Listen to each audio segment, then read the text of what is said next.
The last few minutes before it drops to 30 below.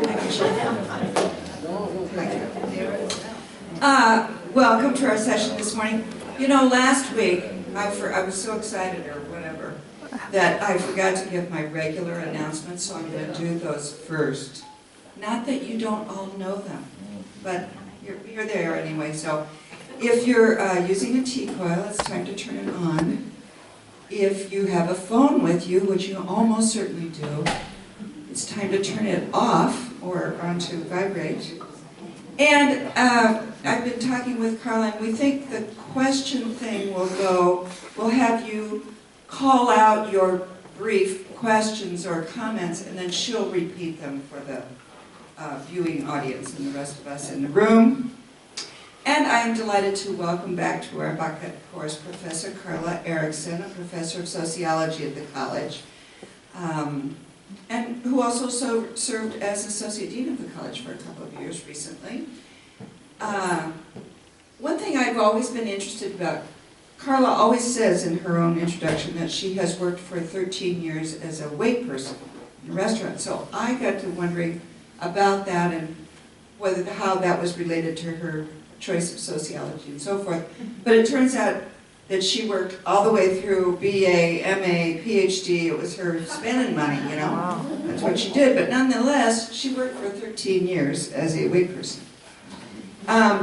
For fun, she does yoga. She travels. She's recently been to Hawaii. And in further study of her topic, she gets to go to India to look at automation and Japan to look at robots. She also has an 8-year-old son, Eric, whom I guess she considers to be fun too.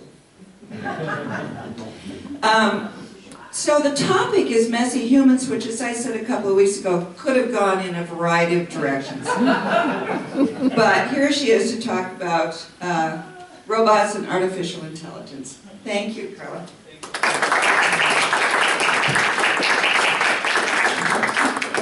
I like that one. How's the microphone? Is it good? No. It's on. Is it? Okay, it has to be a little closer maybe. Is that better? Yes. Is that thumbs up in the back? Okay, thank you. Sorry about that. I'm so used to being so loud, I'm just careful to not blow both ears out. Well, thanks very much to Judy for asking me, and to Janet and Bob for getting me set up, and thanks to all of you for being here. I am really happy that it's not tomorrow, right, in terms of temperature. It was easier to get out today, I think, than it will be tomorrow. If you recall, the last time I was with you, it was the polar vortex. My son had like 13 days of canceled school, and right? Like, I had worn out a pair of snow pants. That's what last year was like. So this has been an easier winter. Well, I always love being here, and I feel that this project in particular was informed by having the opportunity to do some early lectures with you last spring. And so I want to thank you for your encouragement. I hope you are happy with the direction that I went. Because talking with you last spring really helped shape the form that this book is currently taking. So I'm going to tell you a little bit about origins and then prepare you for what we're going to do today and the two classes that follow.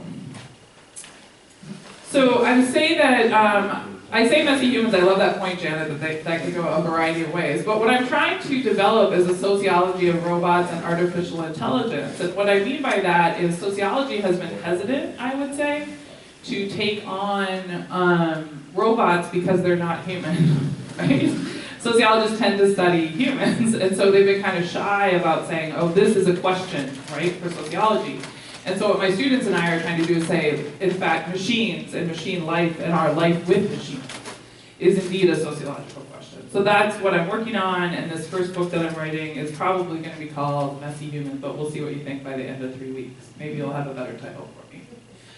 So this is me, and those of you that were here last spring will recall that I had begun this work by being very interested in automated vehicles and the kinds of consequences of having driverless trucks, right? And I thought, here we are in Iowa. There's a lot of truckers in Iowa. You know, I-80 is a main thoroughfare, and I had begun my sabbatical research on that question because it seemed very connected to previous studies that I had done. But as I got further into thinking about the technology about the driverless trucks, if you'll recall, I realized that it was almost irresponsible to only talk about trucks when what we were really talking about was a second machine age, a second revolution akin to the Industrial Revolution. So my questions expanded considerably. Whenever I introduce myself, I always say I'm a labor ethnographer, which means that I go into people's working worlds and I work alongside them. So my first book was about food servers, and I was a food server. My second book was about health workers, and I became a nurse's aide to do that project. My third project was about university professors, and I am one of those. So labor ethnography is a deep dive into a working world where the instrument, the data collection instrument, is the person, right? So when I was a waitress, I would have like my waitressing pad, but then I would have my sociology notebook too, where I would be taking notes, taking field notes, just as an anthropologist would do in another country, but instead in my own environment. So that's what I had planned to do with the truckers. And it took me a while too to start to think of artificial intelligence and robot technology as something that I could have the audacity to think about. Because I think that there's a mysticism around these machines and a sense of wonder, and there's a sense that it's going to be a really hard thing to understand. So one of the things that I do now when I give talks is I really want to say, like, if you're a smart person, you can understand this. If you can understand the United States healthcare system, you can understand this, right? If you can read a novel with multiple storylines in it, you can understand this, right? I think we really need to get clear that this is not something beyond the reach of an average engaged mind. So that's some of the work that I do now, but I kind of had to give myself that permission too, because my sociological skills don't really prepare me to engage machines, but that's what I'm doing now, and that's why I get to take these awesome trips to go to Japan, for example, where robots are much more ubiquitous than they are here. So when I talk about myself as a labor ethnographer, I often talk about studying work, but I'm not really studying work. I'm studying how people develop identities or develop selves inside of their working worlds, right? Like how we come to identify with a job, what a job teaches us, coming into contact with our capacities and our limits, resolving conflict, falling in love. All of these things happen at work, right? So I just use work as a window into social life more generally. A different sociologist might use religion to ask the same kinds of questions. So when I say I study work, what I really study is social life in terms of the identities that work makes available to us and the communities that we build or don't build via our work. So I'm taking those same kinds of questions now and bringing them to apply to machine-human interactions. So I'm going to talk about that a little bit more. When I teach introduction sociology, how many of you have ever taken a sociology class proper? I know Keisho came a couple weeks ago. So you guys okay. So when I teach introduction to sociology, I say that sociology is the study of interaction. We're interested in human selves and self-making, but primarily through our movements and interactions in the world. So whereas psychologists look at the internality and the mind, we're really looking at interactions and the meanings they have for us. So I think of sociology as a study of sense-making and world-making. It's interesting to teach introduction to sociology because I'm not a sociologist by training. I've just been pretending to be one pretty successfully now for 15 years. So my degrees are in women's studies, liberal studies, feminist studies, English, and American studies, but I teach sociology. And I love to teach sociology because I think it's a set of tactics, like it's a set of tools for living in the world in a different kind of way. And so I think everybody should take a sociology class, and I love to teach it at the undergraduate level. C. Wright Mills, a famous sociologist from the 1960s, said that if you possess a sociological imagination, it allows you to awaken to a room to which you thought you were familiar. It allows you to awaken to a room to which you thought you were familiar. So my early work in sociology was teaching gender, and we often say that like gender and sexuality is like fish in water, right? Like gender and sexuality is so all around us that we can't even see it. Like it's impossible to pull it away from us far enough to see it. And that's what sociology allows you to do, is to become almost an anthropologist, right? To your own culture. That's that little bit of distance. So that's what I'm going to be doing over the next 3 days. If I do my job well, I'll give you that feeling of awakening to something that seemed familiar, to give you a little bit of time to pull away your relationship to machines just like 5 feet, 10 feet, right? So you can peer at it, that aha moment where you're like, I've thought these things before, right? This just gives me a way to think about them in an orderly fashion, or it gives me terms for it. So that's kind of what my goal and my students' goal is over the next 3 days when I bring them out. C. Wright Mills refers to that aha moment where you're like, oh, okay, that's what that thing is. It's not just me, it's a phenomenon. It's the ordering of social life. He calls that the promise of sociology, like the promise of the discipline.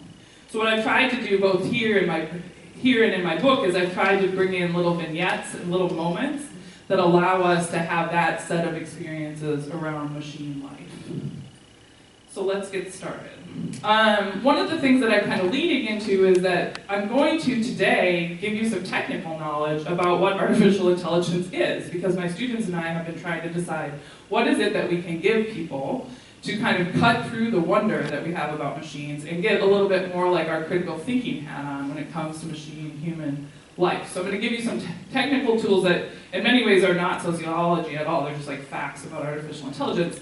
And then I'm going to work you through a process that we've developed where we look at a particular object and we think about what it enables. And so I'm going to work you through what I would call a method. We have a method of inquiry now. For a long time when I was looking at the driverless trucks, I started reaching really into the future, and I started getting in these debates with other scholars about like, when is human level intelligence coming, and all of those kind of debates about the future. Is it 50 years? Is it 100? And now I've really backed it up, and I'm really looking at the machines that are already among us, right? And our relationships to them, because I think we can learn a lot about those. So I'm going to start out with one object of analysis today, and then work you through a couple more in the coming weeks. So let's begin.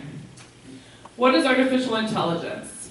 So at its base, it's the theory and development of computer systems able to perform tasks that normally require human intelligence, such as visual perception, speech recognition, decision-making, and translation between languages. So this is really important that we are kind of the standard, right? We are what makes something artificially intelligent. The term was coined amazingly in 1956 at a summer workshop in Dartmouth. So I imagine if I had asked you when you thought AI came about as a term, it wouldn't have been the 1950s, right? You wouldn't have guessed the 1950s. Proposing the conference, John McCarthy wrote, "The study is to proceed on the basis of this conjecture, that every aspect of learning, or any other feature of intelligence, can in principle be so precisely described that a machine can be made to simulate it." Really nice language there. He's not saying a machine can be made to know it. He's saying a machine can be made to simulate human intelligence. Right? Okay.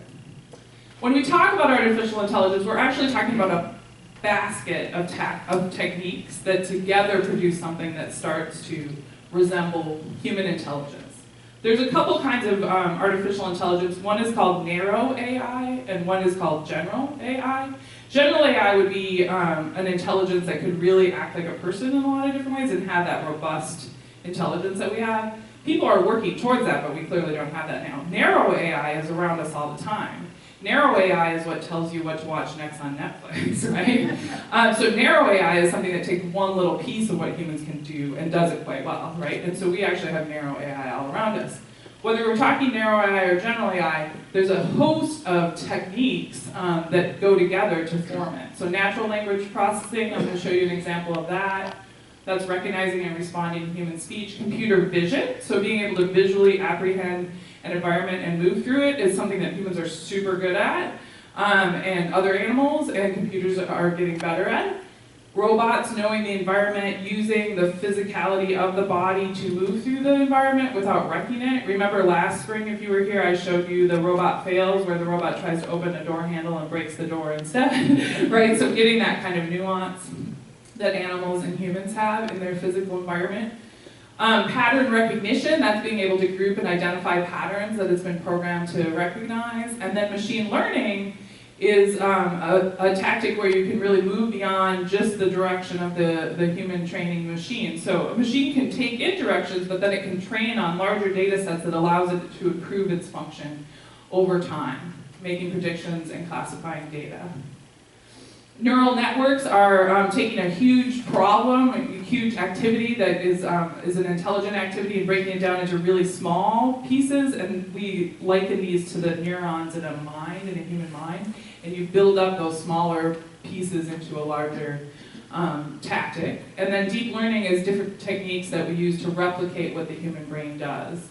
So these are some of the realms that my students and I have started to move in and started to claim as sociologically interesting, but are also very technical. So I'm going to give you a couple examples of what you are already engaging with that makes use of some of these advances. Here's one. This is, I'm going to use a couple commercials from the Super Bowl. How many of you watched the Super Bowl? Anybody?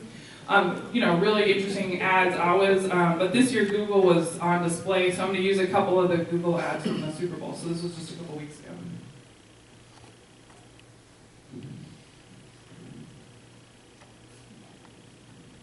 Hey Google. More than 100 billion words are translated every day. Thank you very much for your help. Words about food, words about friendship, about sport, about belief, about fear. Words that can hurt and sometimes divide. But every day, the most translated words in the world are "How are you?" "Thank you," and "I love you."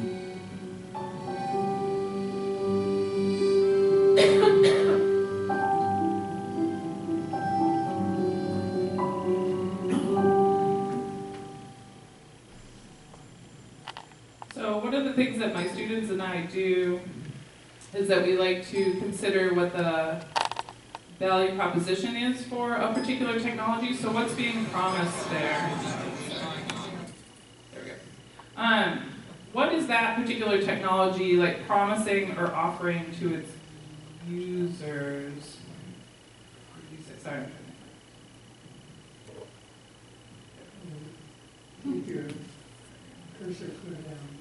Got it. So how would you characterize what's being promised there by that technology? What's its offering? I mean, Google can make a tear-wrenching ad, right? We can all agree with that. But like, what's being offered? Yeah. Communication. Communication. How so? That they can know what each other is Exactly. thinking and wanting Yeah. to say to them without actually hearing it. That's amazing, right? So knowing what each other wants or is saying without actually getting it from them, right? Like, so it allows you to get over this huge obstacle that a conversation that couldn't have taken place otherwise, right? Or would have taken a lot longer. What else? Social mobility, you can exist in other Very places nice. without having to know all the rules and the tools to be there. Social mobility, allowing you to exist in other places without knowing all the rules and the tools. Like the danger sign, right? There was some, it said get out, right? There was some graffiti that you would be able to understand even if it wasn't your language. What else do you think is being promised? What's lost? Interaction. Interaction, okay. Oh, so what's the missing interaction from your vantage point? Well, verbal interaction, I guess I would say. Yeah, so, right, verbal interaction is what's missing. It's not voice to voice now, it's voice to machine to machine to voice to machine to machine to voice, right? You probably know this, there's a phenomenon now of people who have relationships this way, right? With the phone between them, where they don't speak each other's languages. What else is lost? Yeah, go ahead, please. Nuances of language. Yes, nuances of language. Poetry. Poetry. You know, the knowledge that you have to write, you have to know a language so well to write poetry. All the people that teach us languages and their labor, right? So if we just have this little device that we own anyway, and it can do that, the whole industry of teaching human languages, right, is threatened by that little device, right? So it's both wondrous and transformative, right? It's both, you know, amazing and also world-changing, right? So that's how we. Those are some of the questions that we begin to ask about what's already with us, my students and I. So I showed part of this Go example last time, but I wanted to make sure that we could use it even if you were here last spring. It doesn't hurt to go back to it. So here's Go.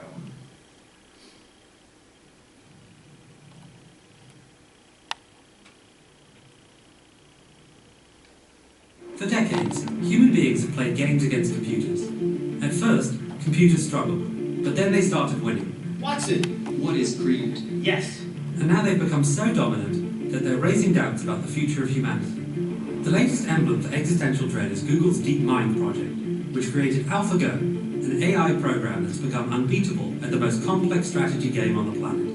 While the game of checkers has 10 to the power of 20 possible outcomes, and a game of chess has 10 to the power of 40 possible outcomes, Go has more than 10 to the power of 80 possible outcomes. AlphaGo is trained to analyze situations itself by breaking the game down into tiny parts and visualizing all possible moves. Last week, it played the world's best Go player, 19-year-old Ke Jin. With the help of a human handler, AlphaGo beat him 3 times, and after doing what it was designed to do, retired from the game. 在这场比赛完之后，在他继续又不停的进步之后，我觉得他对我而言就是100%。If a system like AlphaGo can learn all the moves in Go well enough to beat a person, then it has the potential to replace lawyers and accountants among dozens of other jobs. It might be perfect, but it has no way to navigate human politics. The Chinese government banned the live stream after Zhe lost the first game. The loss to an American company was an attack on the country's pride. The Chinese government has made a big effort to proclaim that they are moving ahead rapidly in artificial intelligence, that they will be the people who dominate AI. To have the dreaded Google come in and beat China at its own game, it's just piling insult on top of insult. It's kind of amazing. But it was more than a national crisis. 对我而言就是个危机的上帝。AlphaGo 出现之后，可能真的我对人生啊，包括不是人为钱，对人生啊也有巨大的一个改变和看法。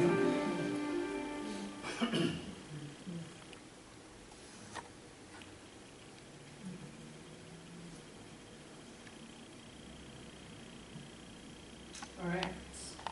So at the beginning of this video, they talk about this is 2017, the newest cause for existential dread is the Go game, right? And the advances made in the Go game. What would cause existential dread from having won the game? Like, what does it bring up for people? Why associate existentialism with Go and being able to beat a human, or the best human? He clearly has an existential crisis. Yeah. So what do you think it is? Like, what threshold there is making? Yeah, Janet, what do you think? Gosh, I've never talked. Yeah, right? This is rare. I'm kind of excited right now that Janet's talking. Yeah. Well, they're smarter than we are, and they're going to take over. Yeah, so you can go down that path pretty quickly, right? That if they can beat us at this game that is like this very old, ancient, it takes all this training. You know, it's like it's a well understood game by humans, right? We understand how difficult a task this is. And they actually got the task of beating Go done more quickly than they did. Than they thought. The team itself was surprised by how quickly they got done. So yeah, you can go down a real rabbit hole, right? Where you're like, if it's smarter than me at this one thing, could it be smarter than me in a general way, and then will they like take over, right? So you can kind of quickly go down that pathway. You also see his sense of loss and grief, right? About his skill and having been beat by a machine. The other word in there that I think is important is intuition, right? We think that Go uses intuition. When people think machines might have intuition, we get a little worried.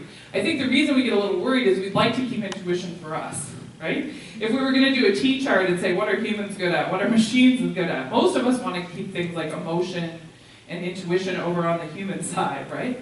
I think it goes too far to talk about this machine having intuition, but something that has happened that is very interesting and did happen is that the machine came up with moves that were new.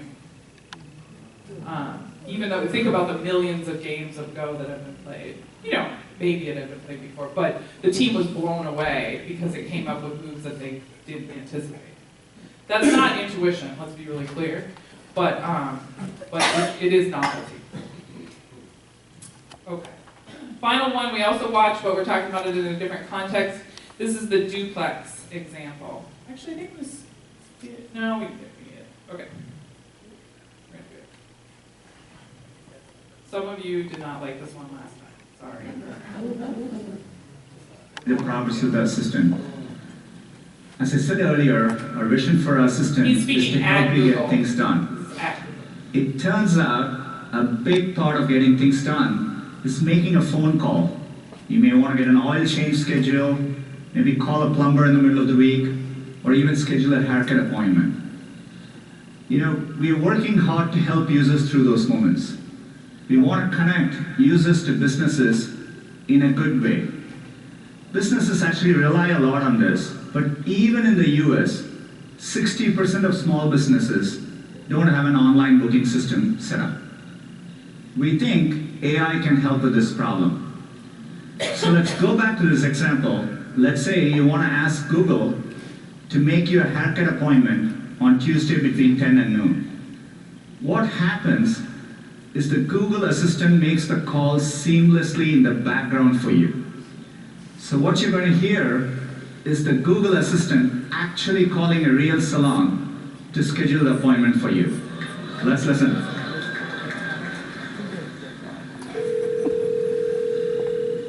How can I help you?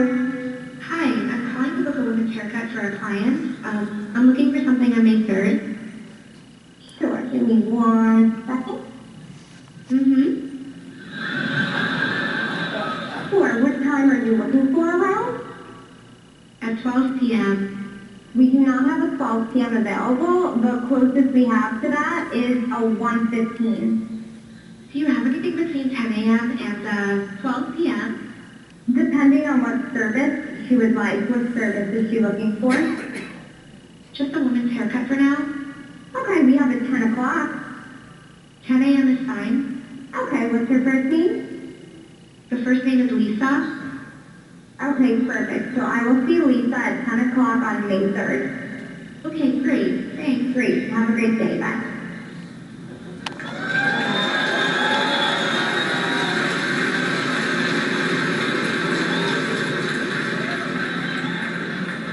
That was a real call you just heard.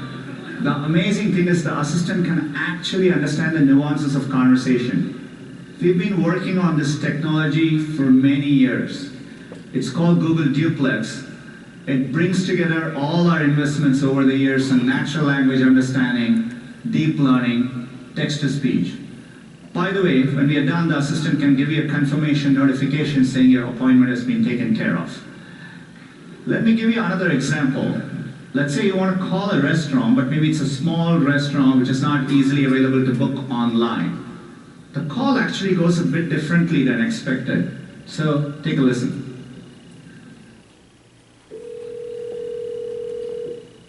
Yeah, may I hear you? Hi, I'd like to reserve a table for Wednesday the 7th. For 7 people? It's for 4 people. 4 people when? Next Wednesday at 6 p.m. Oh, actually we need to for like after like 5 people. For people you can come. How long is the wait usually to be seated? For when tomorrow or weekday or? For next Wednesday, the 7th. Oh no, it's not too busy. You can come for 4 people, okay? Oh, I gotcha. Thanks.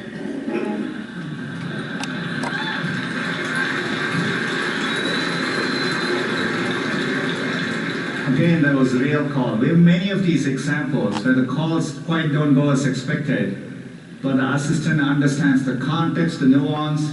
It knew to ask for wait times in this case and handle the interaction gracefully. Okay. So I showed that one because most of us in the room would have had that experience of dealing with an early automated system, right, where you're trying to get something done on the phone, and all I could understand is yes or no, and you're kind of holding the phone and yelling, no, for it. And so you see just this level of nuance that's at a very different level. But I also included to show the sense of wonder by the people in the audience, right? Like how excited they are about, like all of their collective work that has gone into making this level of nuance available, right? You can really feel that in the room. So is that better? Sorry. Thank you. Okay. So that's the duplex example. And we watched it last time for other reasons. For this time, I wanted you to see it to really think about what happens when we collect advances in all these different areas, natural language processing, machine learning, etc. And I'm going to talk a little bit more about all those things as we move forward. One of the things that I really came to grapple with last year was this feeling of like, have I had my head buried in the sand? When did these things become available, right? Like every week I would get online and find a new device, and it felt like all of a sudden we were living in 2050, you know, and it just felt, I just was like, have I not been reading the right journals? I don't, you know, I didn't know what was happening, and so I really did an investigation with my students. I've been working with a variety of students to really think about how that feeling that so many of us have of being jogged, like, wow, how did this happen all of a sudden? Like, why was it that we used to laugh and be like only in the Jetsons, and now we feel like we're living in the Jetsons, right? In terms of what's already here, since I'm only dealing with machines that are already here, right? So these sources of AI that we're looking at are widely available, right? So how did we get here? So some of the answers I did get on that. So if you think back to how long this trajectory is, that's one of the answers, is that the possibility of artificial intelligence became a scientific pursuit in 1956. Well, that is a long time, right? So we've been at it longer than maybe your average citizen knew. That's a piece of it. Early on, they got very excited about having the intellectual infrastructure to imagine these things, and so certain scientists and certain you know, kind of capitalist people that would have monetized these things made over-promises. So like, famously, one of the scientists on the early team said in the 1960s, in 8 years we'll have human-level intelligence. In the 1960s.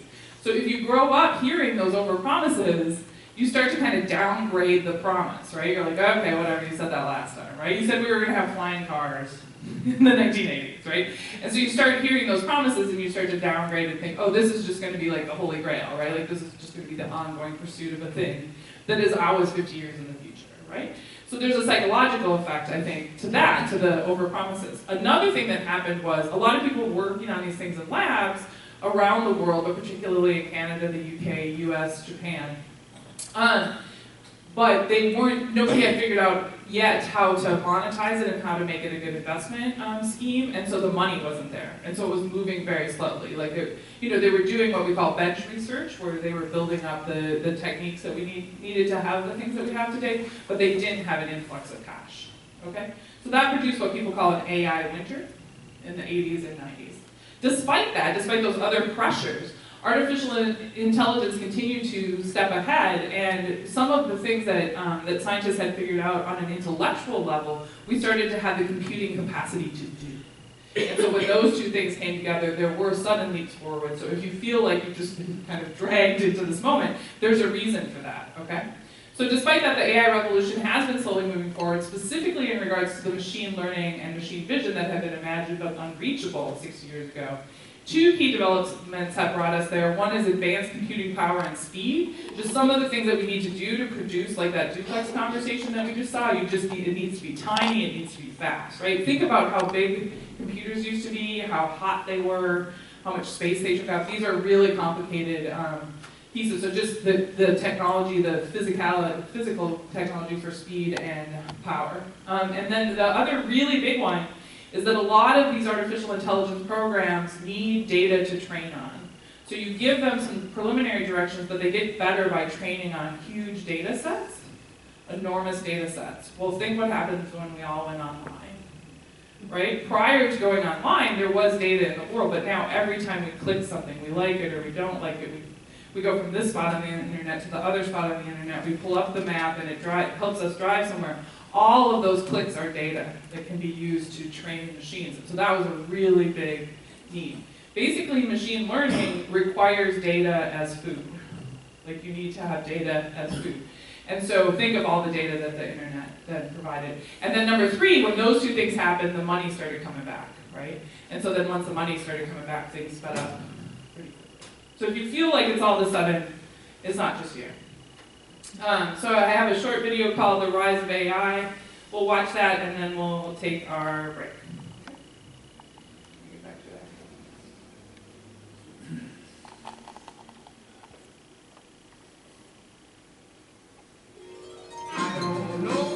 Sorry, we're going to skip an ad. dog. Every day, a large portion of the population is at the mercy of a rising technology, yet few actually understand what it is. Artificial intelligence. You know, HAL 9000 and Marvin the Paranoid Android. Thanks to books and movies, each generation has formed its own fantasy of a world ruled, or at least served, by robots. We've been conditioned to expect flying cars that steer clear of traffic and robotic maids whipping up our weekday dinner. But if the age of AI is here, why don't our lives look more like the Jetsons?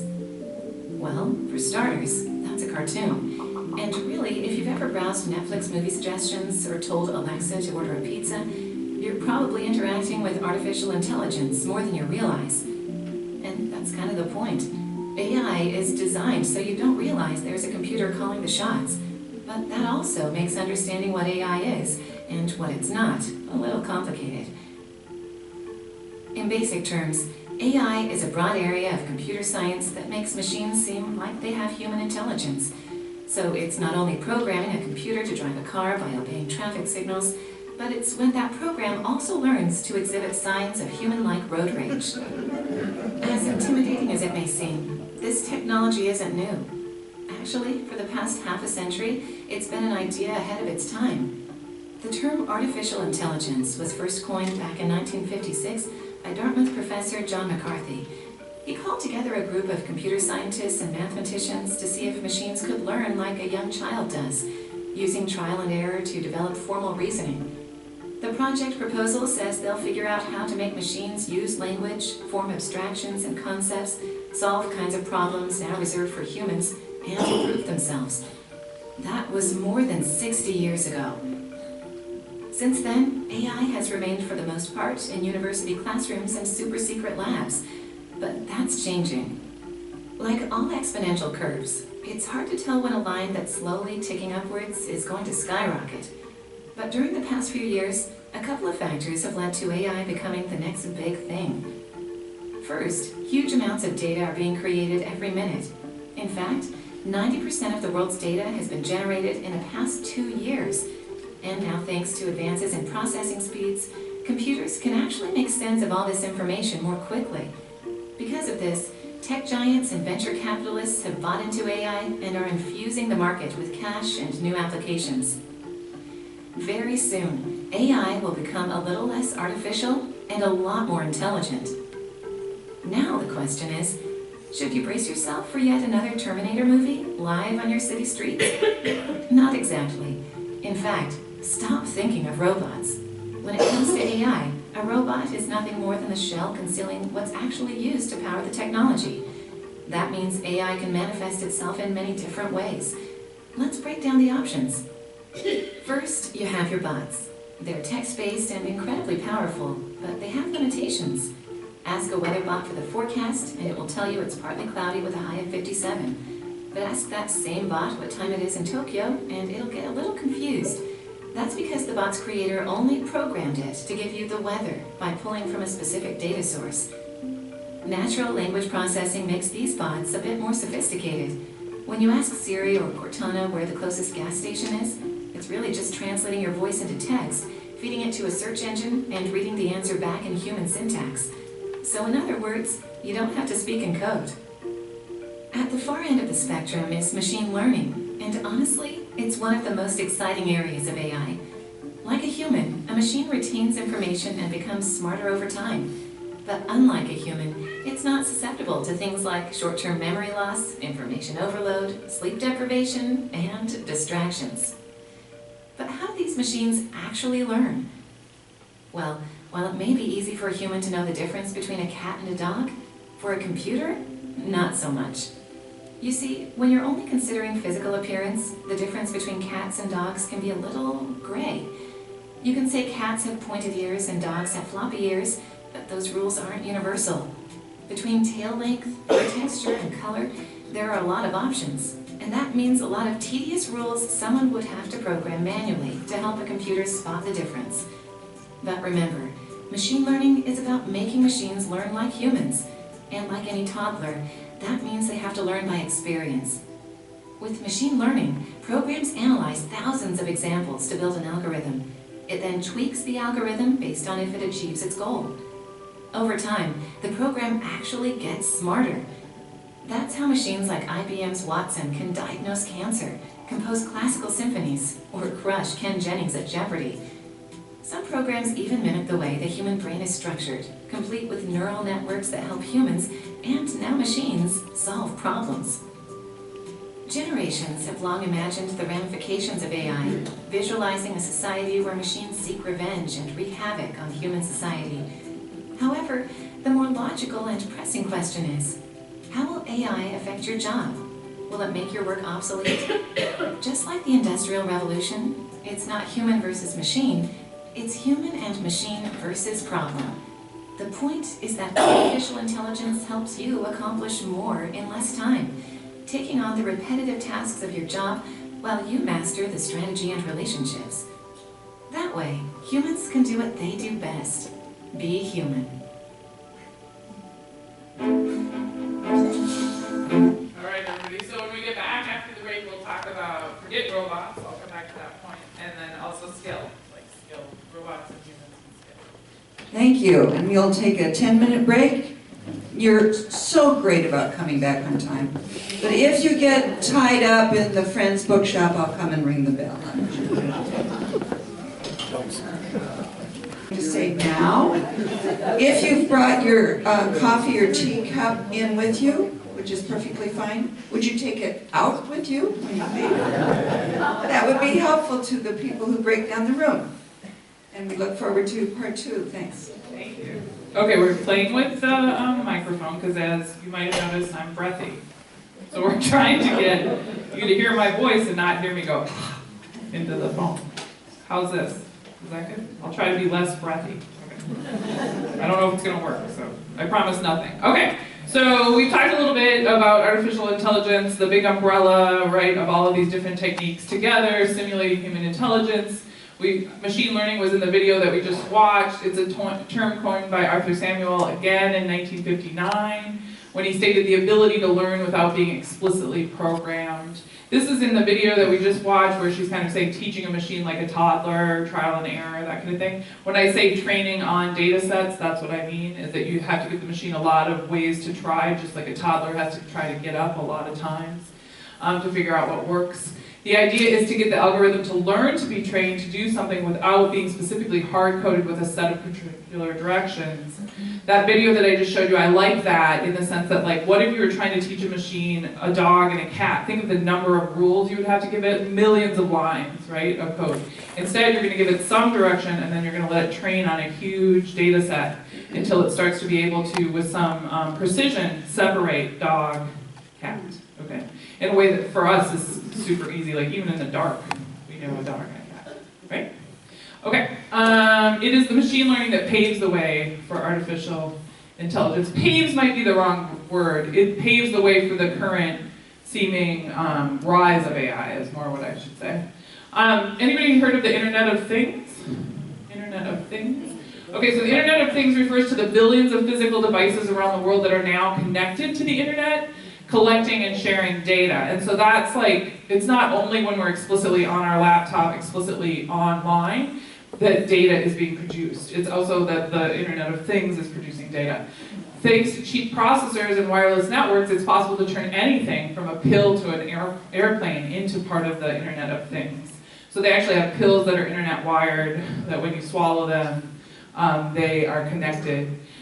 This adds a level of digital intelligence to devices that would be otherwise dumb, enabling them to communicate without a human being involved and merging the digital and physical worlds. This is really important.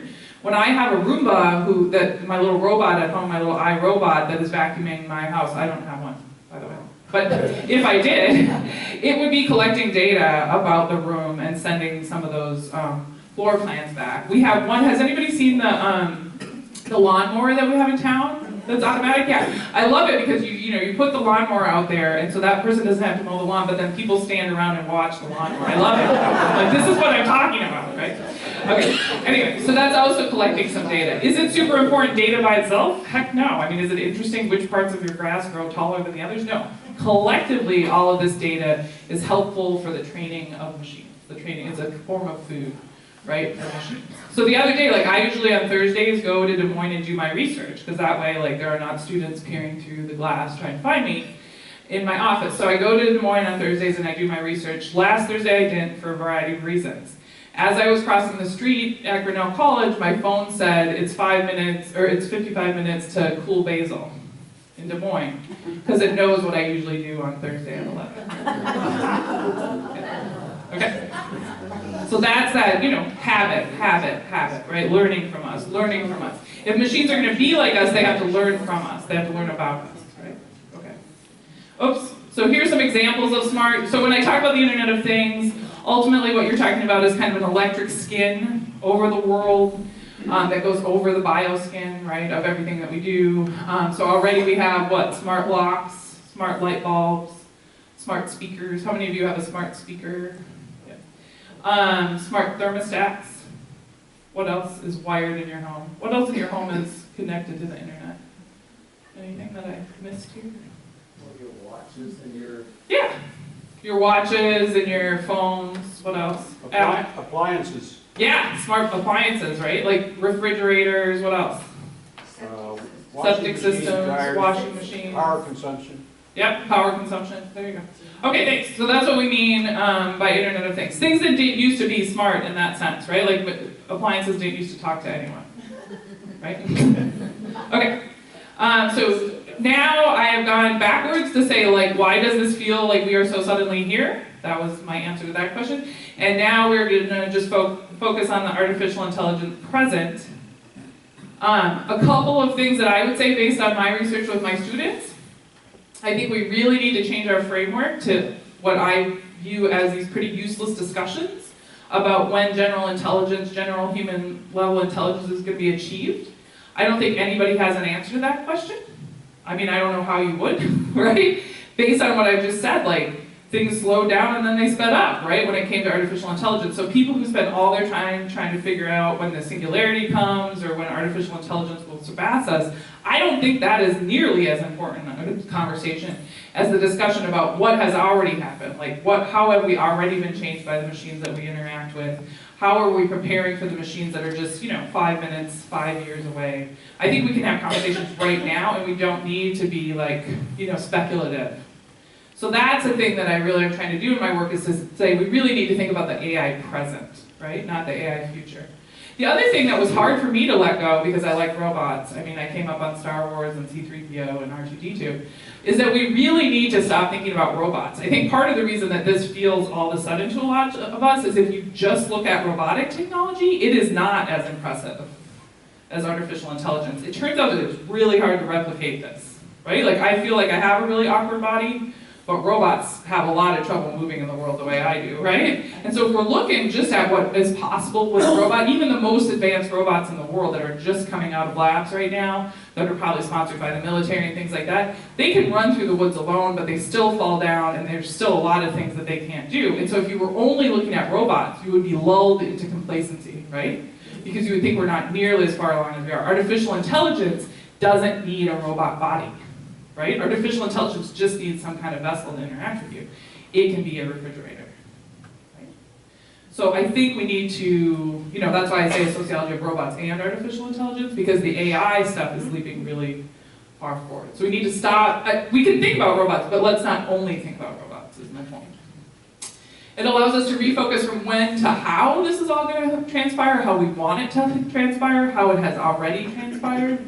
And it allows us to refocus from human level intelligence to narrow AI and the already existing effects. Like, does it matter if when you call to make a reservation, you think that you're talking to a human, but you're not? Does that matter, right? Those are the kinds of questions that we can ask. So it allows me to get to sociology, which is the implications for we humans of where we currently are in the artificial intelligence present. So a student named Enrique Rueda, who will come with me on the third week, 5 of the 7 brilliant students that I have in my research team are going to come for the third week, and they're going to do mini lectures on the things that they're experts on for each of you, so I think that'll be really fun.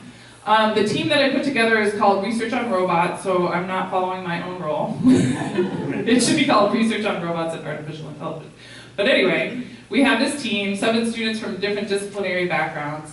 And the way I put together this team this spring was that I practiced with Enrique in the fall. So Enrique is pretty special in the fact that he has a sociology degree and a computer science degree.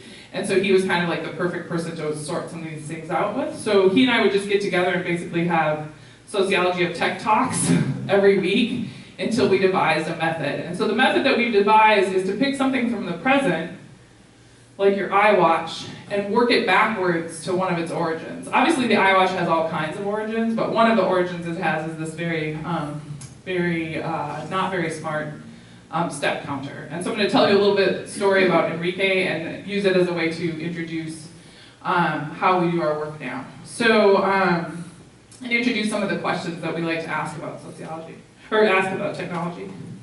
So the year was 2010, and Enrique was in 6th grade at Hibbard Elementary School in Albany Park, which is a suburb of Chicago, and he and his buddy walked the 7 minutes down to McDonald's to get a Happy Meal, and then they threw the Happy Meal away and kept this. Because that was the year, 2010, when they were giving these away free with Happy Meals. So obviously it wasn't a very expensive device. So he and his buddy wore those, and the next day everybody moved a lot more because they were trying to get steps, right?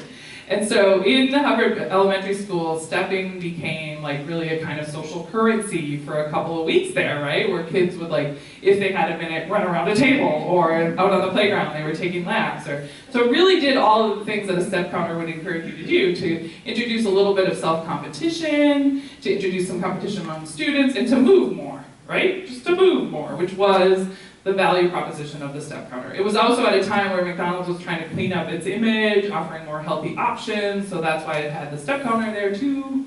Like, look away, we're not bad for you, right? Yeah. So that's what the step counter was. But interestingly, Enrique, in an essay that we'll probably use in the book that he wrote, he talked about how quickly it turned, too. Because the kids that didn't have the step counter got made fun of. There was an in-out kind of thing about whether or not you had it. And then the kids are kids, so they figured out how to trick it. So they were able to shake it and figure out how to pretend to walk without walking. So now they're competing with each other, they're not stepping, and it goes on and on. So he uses this one example to think about how we've arrived here. There's also, for those of you that are David Sedaris fans, he's a humorist. He has a beautiful essay about Fitbits, in which he starts using the Fitbit, and he becomes so obsessed that his husband has to go pick him up outside the suburbs of Paris, where his feet are like bloody, and he's like bloodied himself trying to get his steps up. But I don't know if any of you had this experience, but I mean the Fitbit, I'm a super competitive person. Like, it was not healthy for me to have a Fitbit. I got really obsessed with my numbers. And I had a friend who was also super competitive that when she first got a Fitbit, I would be in the middle of a conversation with her and she would just get up and leave to go get some steps, So it hits us differently. And Enrique was just talking about this, this seemingly really simple, pretty dumb device, if you will, right? And how many social changes it produced. So some of the things that we like to ask then are, about every device, is, what is the value proposition? So what is the problem that the step counter promises to solve? When it promises to solve something, does it enhance something? Does it replace something, right? Is it complementary to existing approaches, or is it, does it replace it? We ask, what is lost in terms of skill, and what remains? So those are the kinds of questions that we ask about every device, and Enrique does that really beautifully with the step counter. And it's an example of how my book changes so much by interacting with these brilliant students, because I was going to do the Fitbit, and Enrique's like, no, I really think you need to do the step counter. I think you really need to go back, to the beginning. Okay, so let's just practice on our current health trackers, right? Whether it's a Fitbit or some other brand, I don't really care. But what is lost? What is lost by wearing a Fitbit? Yeah, what do we lose? Okay, I got up one night, went to the bathroom, went out in the other room, and I had not taken any steps at all. And I thought, boy, I was doing a great job. Well, it isn't accurate, especially if you have a walker. Excellent. Or cane. Ooh, good one. Okay, so she got up in the middle of the night, went around the house, and hadn't taken any steps at all. So it's not good always at counting, and particularly if you have a walker. So there's a sense of accuracy, Yeah. but then not.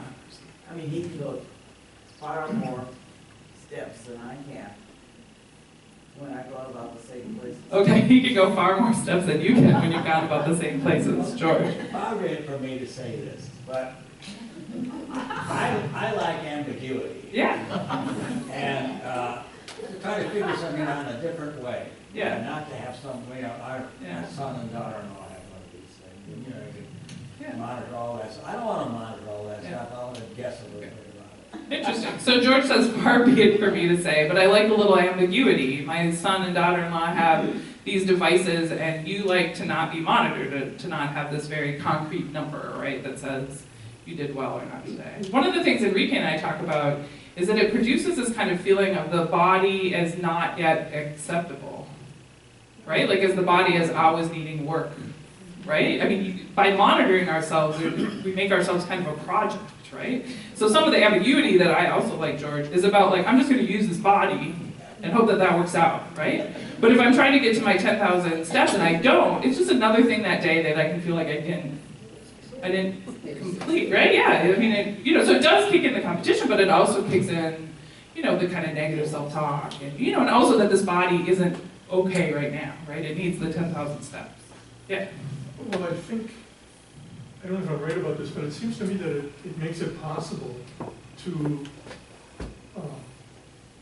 not have to interact with other people. In other words, you could get as much benefit from playing tennis, but this allows you to not go through the hassle of calling someone, reserving a tennis court, et cetera, and you can become, it takes socialization out of exercise. Okay, so I think, but I'm not really sure about this, is it kind of seems to take interaction out of it. Because you could get the same kind of interaction by playing tennis, but with this, you just skip that. You can skip all the work of coming up with a tennis partner and instead just go out on your own. So it's a little bit you and the machine more. Is that part of what you're saying? Yeah. I was thinking about my Becca course talk for y'all, and I walk around the campus at lunch sometimes just to wake myself up, midday. And there's walking behind these two women who are clearly really good friends with each other, and they had this weird speaker between them. It had like a handle, like a weight on it, I think. And so they're walking along, and the speaker is yelling stuff at them, like, stop, lift your knees. And so they're doing that. And I mean, the speaker's so loud, and they look so weird, like it was so disruptive to social life,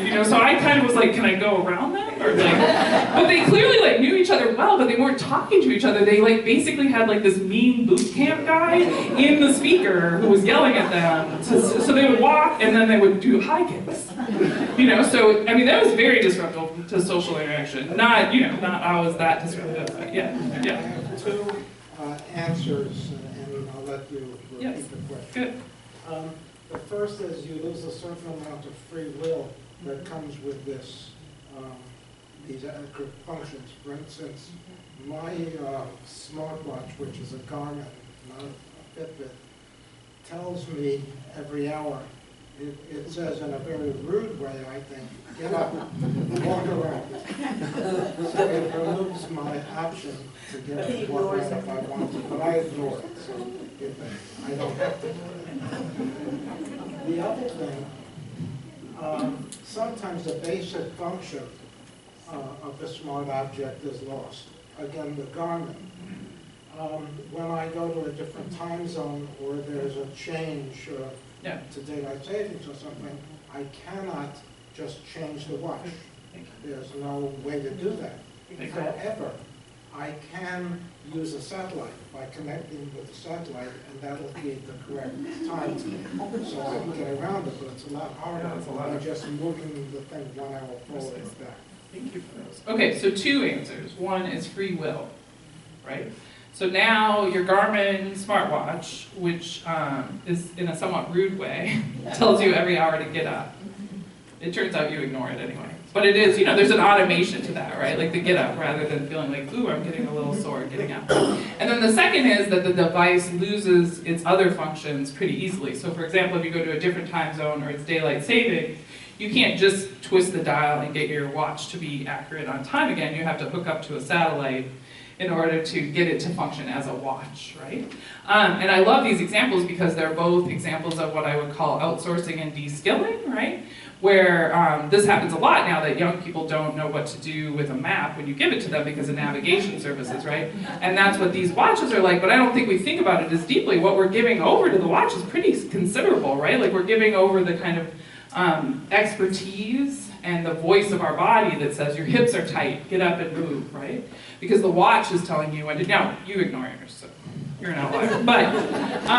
But you know, there's a kind of giving over to the machine the knowledge that our body has, right? And it has it in it. So Enrique and I, you'll see if you get the Grinnell magazine, there's a picture of Enrique and I, because we published an op-ed together about self-tracking, because we thought the new year was a good time to talk about self-tracking, and our tendency now to have New Year's resolutions, as people often have for many years, but to find an app to help with that. And you get it, right? Like you want to be motivated, it's accountability. But we were really picking on, in particular, the hydration apps. Sorry if any of you have hydration apps. Hydration apps help you in the same way that your bossy Garmin watch does. They tell you when to drink water. And you know what else tells you when to drink water? Your body. And so we were picking on the hydration apps in particular because then if the time zone's wrong and my device doesn't tell me to drink water, do I stop drinking water? What kind of like flabbiness, like what have we given over, right? Do we, a lot of us because of our food system have lost an accurate judgment over hunger too, right? Are we also going to then defer to a not very smart machine when to drink water, right? Like, and why don't we trust ourselves to know when to drink water? All of those things. So we like to pick on the hydration ones in particular because of that, not just the ambiguity, but the knowing self, right? Like the embodied knowledge of, I feel tired, I should go take a nap, right? I feel sore, I should stand up, right? And the way that we defer, because it's kind of wondrous to have this machine come from the outside and tell us stuff, but what gets lost? That is part of what we're interested in. What skills get less worked? And then what happens, as you said, when the machine goes wrong? So one of the newest versions of these watches then is a live course. So first medical measure installed in the iWatch is the newly approved software feature that's called Smart Rhythm. It's an algorithm that uses deep learning to predict when the wearer's heart rate should be based on their history and analyze whether there's something abnormal going on. When the device realizes the wearer's heart rate is out of its usual range, it will prompt them to take an EKG, which they can do by placing their thumb on the band sensor for 30 seconds. The watch then makes a recording to send to a doctor.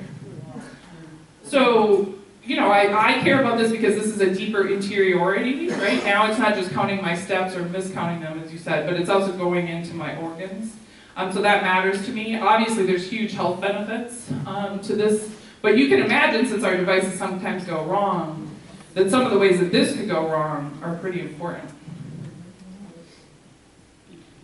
So there's a hydrate. So the advertisement for iHydrate is, enjoy all the benefits of proper hydration with the #1 hydration tracking app. Stop wondering how much water you need to drink. Start your hydration journey today.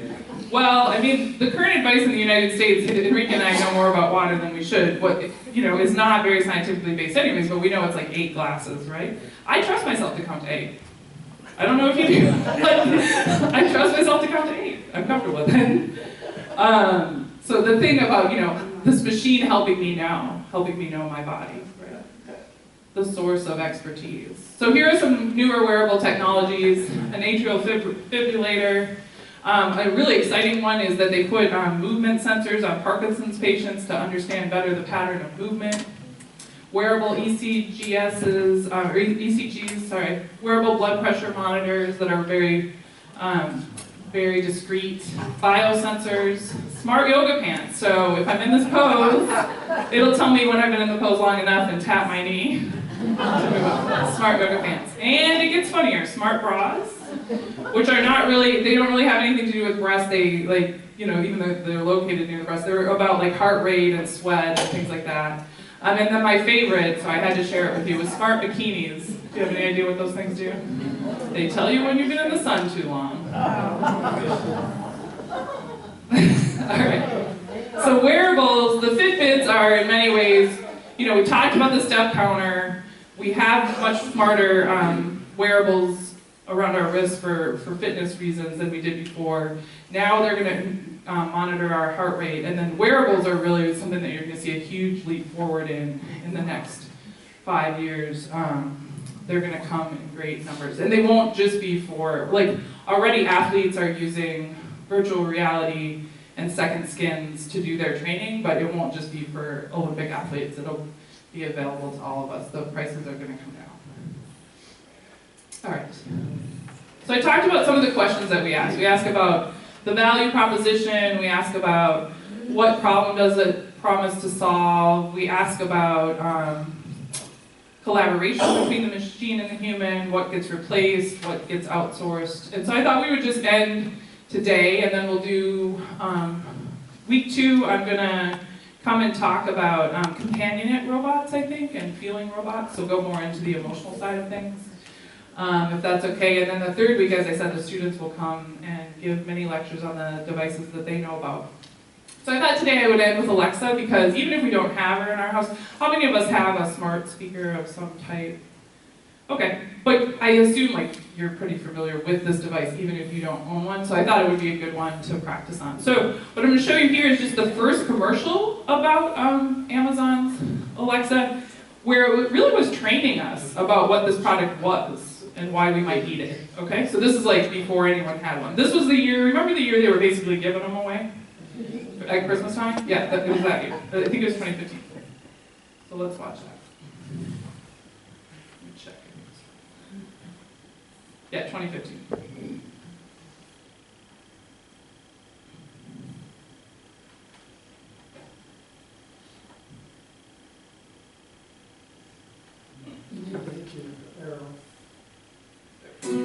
Introducing Amazon Echo. Hi there. And some of Echo's first customers. Echo is a device designed around your voice. Simply say Alexa and ask a question or give a command. Alexa, how many tablespoons are in 3/4 cup? 3/4 cups is 12 tablespoons. Echo is connected to Alexa, a cloud-based voice service, so it can help out with all sorts of useful information right when you need it. To me, it's bringing technology from Iron Man and Tony Stark's house into your own. Echo can hear you from anywhere in the room, so it's always ready to help. I can have the water running, I could be cooking, the TV can be on in the back room, and she still can hear me. It can create shopping lists. Alexa, add waffles to my shopping list. Provide news. From NPR News in Washington. Control lights. Alexa, turn on the lights. We use it to set timers. We use that feature all the time, and that's one that's specifically helpful, I think, uniquely to blind people. Calendars. Today at 1 p.m. there's lunch with Madeline. And much more. Alexa, how's traffic? For Jose's commute, the fastest route takes about 18 minutes. You can even reorder from your Amazon shopping history by simply asking Alexa. The Prime reordering is when you can ask Alexa to order something that you've already ordered through your Prime account. Stream music from Pandora, TuneIn, iHeartRadio, and Prime Music. We use music a lot. And listen to your favorite audiobooks from Audible. In the years since I first started reading Artie's missives. With its advanced audio design, Echo fills any room with immersive sound. And she's kind of funny. Alexa, tell me a joke. Why did the bubblegum cross the road? Because it was stuck to the chicken's foot. The Echo app is useful for keeping track of to-do lists and other info on your device. What's great is that, for example, if I want to read exactly what's on my to-do list that I added through the Echo, I can also access it even if I'm not at home. Echo is always learning new skills. We actually discovered that we can teach Alexa to learn my action.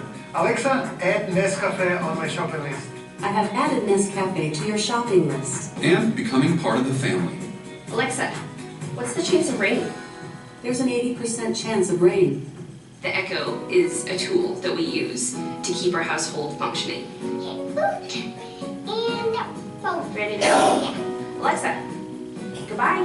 Bye-bye. Goodbye.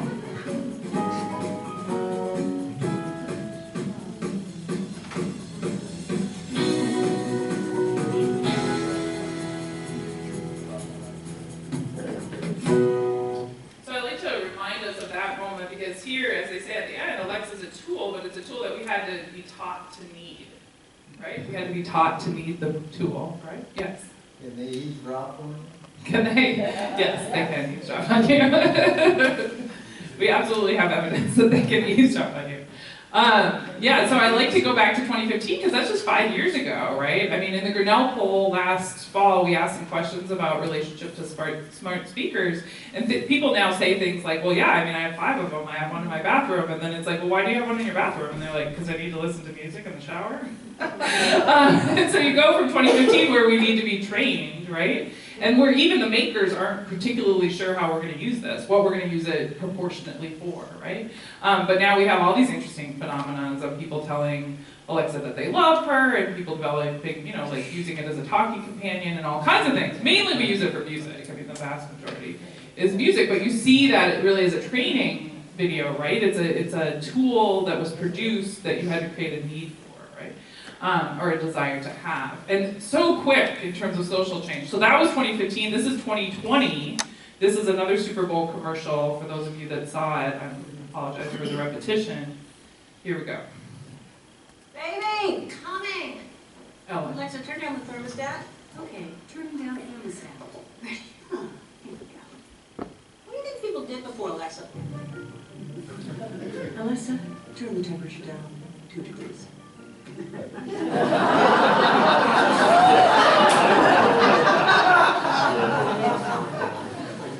Tell me a joke. Jokes. God, what do you think on our lives? Look at me. Next. News! Get your news here! Alex, what's today's news? Doesn't matter, it's all fake.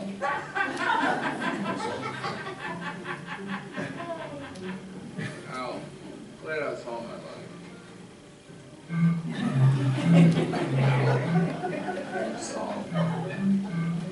Alright, so, tell me something interesting. Okay, the earth is flat, and which stone is pants? Aleximus, send this message to Prince Constantine.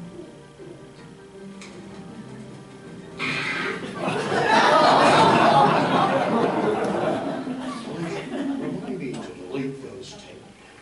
Yes, Mr. President. I ain't deleting. Yeah, I don't know what people did before Alexa. Alexa, play my favorite song.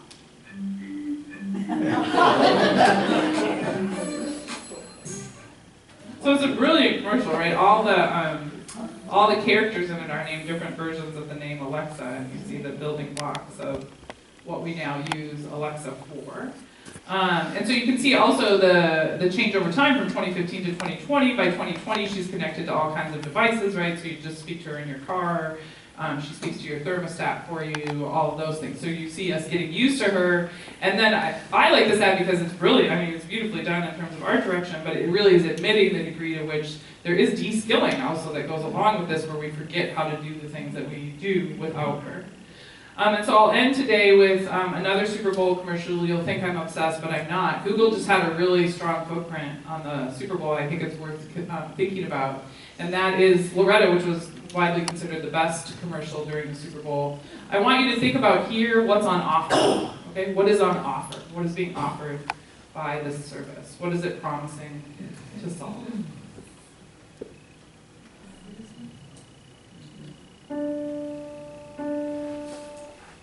Sorry, that's not what we wanted. Let's see if we can try that again.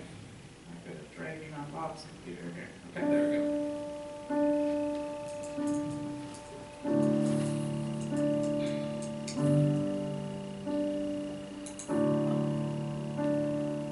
Hey Google, show me photos of me and Loretta.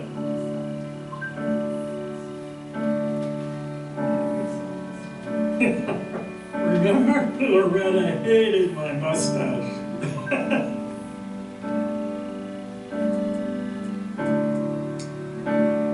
Remember, Loretta loved going to Alaska and scallops. Show me photos from our anniversary. Remember, she always snorted when she laughed. Play our favorite movie.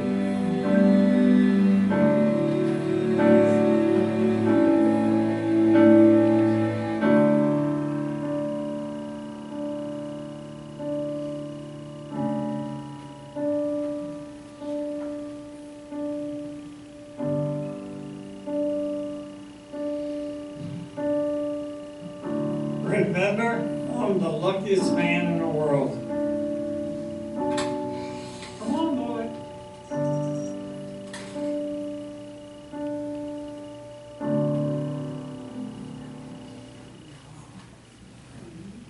So I end there for our work together today, because you'll notice those 3 little dots, right, are the same 3 little dots that we're taking the reservation, and it's the duplex. And clearly what's being on offer here is something that we're all terrified about, right? Losing our ability to remember our own stories and the things that are the most dear to us. It's a beautifully art-directed commercial. It just pulls you in, right? People stop conversation, and it was the most talked about, online commercial because it's so exquisitely done. There are younger generations in that commercial too. You could have also given the stories and the memories to them, right? But Google would like to have them. And so what's happening and what's on offer here is that when prompted, Google would feed you back some of those memories that you had archived. I don't know if you noticed, but the archival dates were different. So he's worried about losing his memories, and so he's entering them in 2016, 2017, 2018, 2019. He's rehearsing them so that they can come back to him. Yeah, Harriet? How much privacy are we ceding, though, to something like Alexa? Yeah. Because she hears you when you're sleeping. She knows when you're awake. So how much privacy are we ceding to Alexa is the concern. And I know you're supposed to cry like weeping and the love that we have for our people, but I angry cried when I saw this on the Super Bowl, and I know some other people did too. So one journalist talked about, Ready for Slate, Joelle Rundstrom said this: as a society, we already outsourced our memories and our knowledge to Google a long time ago. Why remember something when we can look it up online? But the commercial disturbed me because while we've already given Google access to our dearest memories, in terms of photos, right, there's something scary and dehumanizing about letting Google dictate what happens with them. It's possible that Google's technology could help some people cope with memory loss and with the surrounding grief. Everyone's different. But Sunday night's commercial proposes an intervention that goes beyond helping. If it came to fruition, tech companies may end up dictating how we manage difficult personal moments, raising the idea of a future in which disembodied voices and algorithms supply us with decontextualized bits of information about who we were, who we love, and who we are. So my Messy Humans work is encouraging us to rely on other humans, not the marketplace and not the monetization of our stories, right? Our stories are our prime possession. She ends her piece by saying, no matter how much big tech insists otherwise, our memories are not commodities, and neither are we. Thank you so much, Karla. We look forward to next week. Don't forget to take your coffee cups out. See you then.